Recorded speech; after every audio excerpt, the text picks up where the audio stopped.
வணக்கம். பரபரப்பு மீடியா செய்திகளுக்காக நான் நிரோஷன்.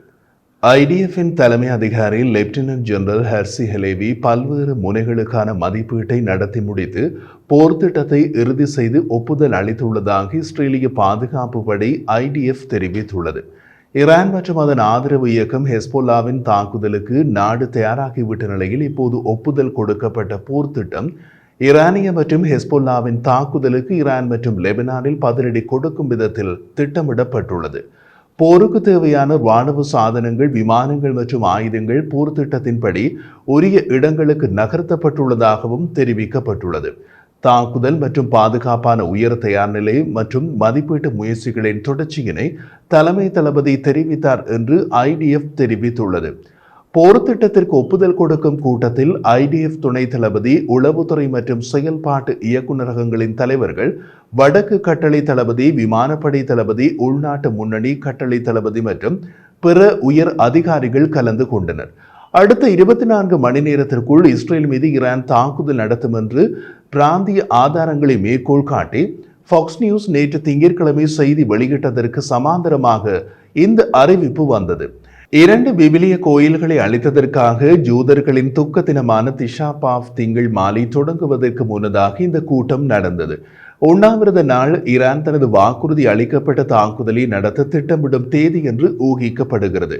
ஜூலை 31ஆம் தேதி இஸ்மாயில் ஹனியை படுகொலை செய்யப்படுவதற்கு பல மணி முன்னர் பெய்ரூட்டில் விமான தாக்குதலில் இஸ்ரேலால் கொல்லப்பட்ட ஹெஸ்போல்லாவின் இராணுவ தளபதி ஃபுவாட் ஷுக்ரின் தாக்குதலுக்கு பதிலடி கொடுக்க போவதாக ஈரானும் ஹெஸ்போல்லாவும் அறிவித்து 12 நாட்கள் கடந்துவிட்டன. இந்த கால அவகாசம் போர் ஏற்பாடுகளை செய்வதற்கு இஸ்ரேலுக்கு போதிய கால அவகாசத்தை கொடுத்தது. அதேபோல ஈரான் மற்றும் ஹெஸ்போல்லாவுக்கு இஸ்ரேல் மீது தாக்குதல் நடத்த முன்னேற்பாடுகளை செய்ய கால அவகாசம் தேவைப்படும். அதுவும் ஈரானுக்கு இந்த தயார்படுத்தல் மிக முக்கியமானது. காரணம், இஸ்ரேல் மீது ஈரான் நடத்திய முதலாவது தாக்குதல் கடந்த ஏப்ரலில் படு தோல்வியில் முடிந்தது. இஸ்ரேலில் ஒரு 8 வயது பெண் காயமடைந்ததும் ஈரானிய ஆதரவாளர்கள் ஓரமாக நின்று விசில் அடித்ததையும் தவிர 300க்கும் மேற்பட்ட ஈரானிய ஏவுகணைகள் மற்றும் ஆளற்ற விமானங்கள் வேறு எந்த விளைவுகளையும் ஏற்படுத்தவில்லை. அதனால் இரண்டாவது தாக்குதலை மிக கவனமாக திட்டமிட வேண்டிய அவசியம் ஈரானுக்கு ஏற்பட்டுள்ளது. இம்முறையும் சறுக்கினால் ரஷ்யாவுக்குள் உக்ரைன் படியெடுத்தது போல முடிந்துவிடும். தவிர ஈரானிய ஆதரவாளர்களுக்கு முத்தரப்பு இடியாக ஹெஸ்போல்லா தளபதி படுகொலை, ஹமாஸ் தலைவர் படுகொலை, அது நடந்த இடம் ஈரானிய தலைநகர் என்று இறங்கியுள்ளது. மற்றும் ஒரு தோல்வி இடியை கொடுத்தால் தாங்குவதற்கு அவர்கள் என்ன இடி தாங்கிகளா? அதனால் ஈரானுக்கு மிக கடுமையான தாக்குதல் திட்டமிடல் தேவை. ஹனியையின் மரணத்திற்கு பொறுப்பை இஸ்ரேல் உறுதிப்படுத்தவில்லை அல்லது மறுக்கவில்லை. ஆனால் ஈரான் இஸ்ரேல் தான் பொறுப்பு என்று பதிலடி கொடுப்பதாகவும் உறுதியளித்துள்ளது. பாதுகாப்பு அமைச்சர் ஜோவ் காலன், நாம் விழிப்புணர்ச்சி மற்றும் தயார் நிலையில் உள்ள நாட்களில் இருக்கின்றோம். காசாவில் ஒரு போரில் இருப்பதால் அதிகுச்ச தயார் நிலையில் உள்ளோம்.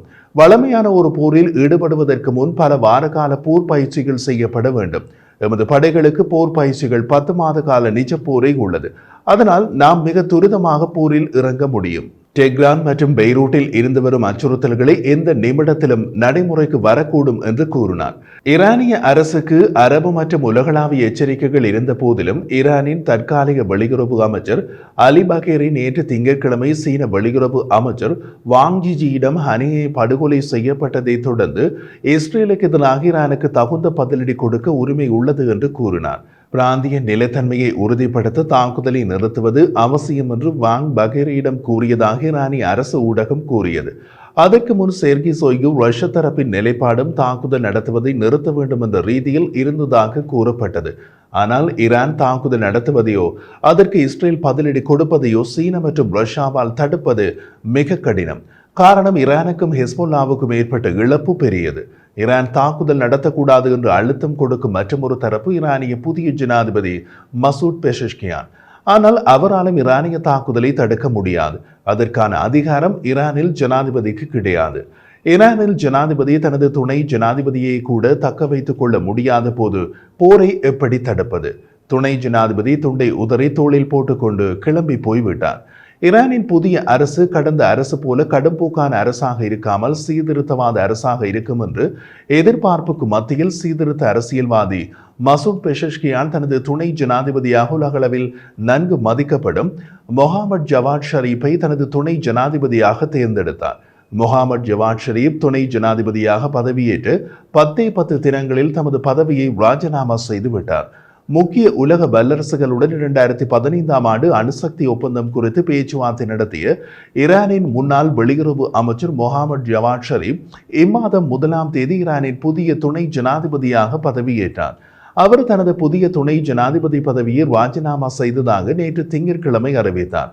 கடும்போக்கு அரசியல்வாதிகளை தேர்தலில் வென்று சீர்திருத்தவாதியான மசூத் பெஷஷ்கியான் ஈரானிய ஜனாதிபதியாக பதவியேற்ற போது அவரது அமைச்சரவையில் சீர்திருத்தவாதிகள் பலர் இருப்பார்கள் என்று எதிர்பார்க்கப்பட்டது.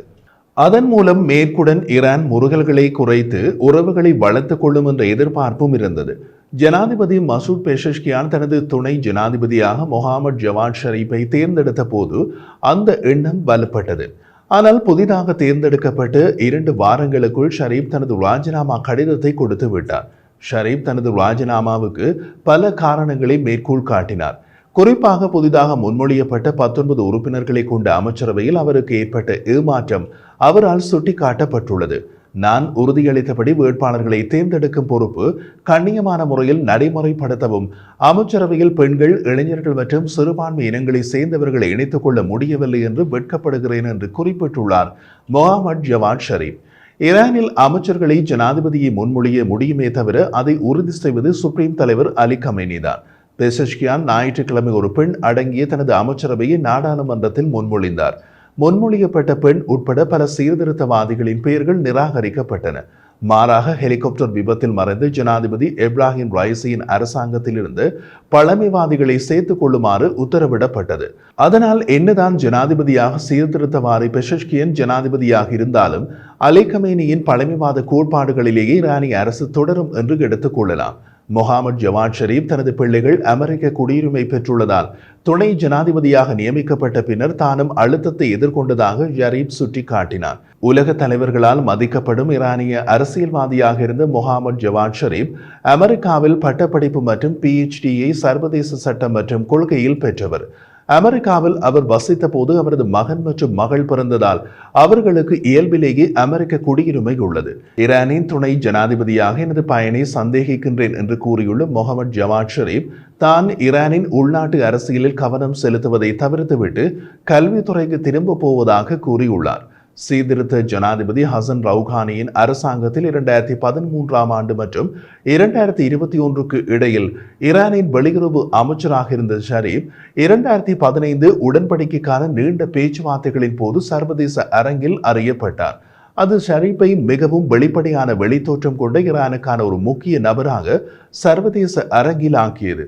ஜனாதிபதி பெஷஷ்கியான் தனது தேர்தல் பிரச்சாரத்தின் போது மேற்கு நாடுகளோடு ஈரான் நேர்மையான உறவுகளை ஏற்படுத்திக் கொள்வதற்காக பாடுபடுவேன் என்று உறுதியளித்தார். அதற்கு அவர் பெரிதாக நம்பியிருந்தது முகமது ஜவாத் ஷரீப்பை தான் என்று ஒரு நேர்காணலில் தெரிவித்தும் இருந்தார்.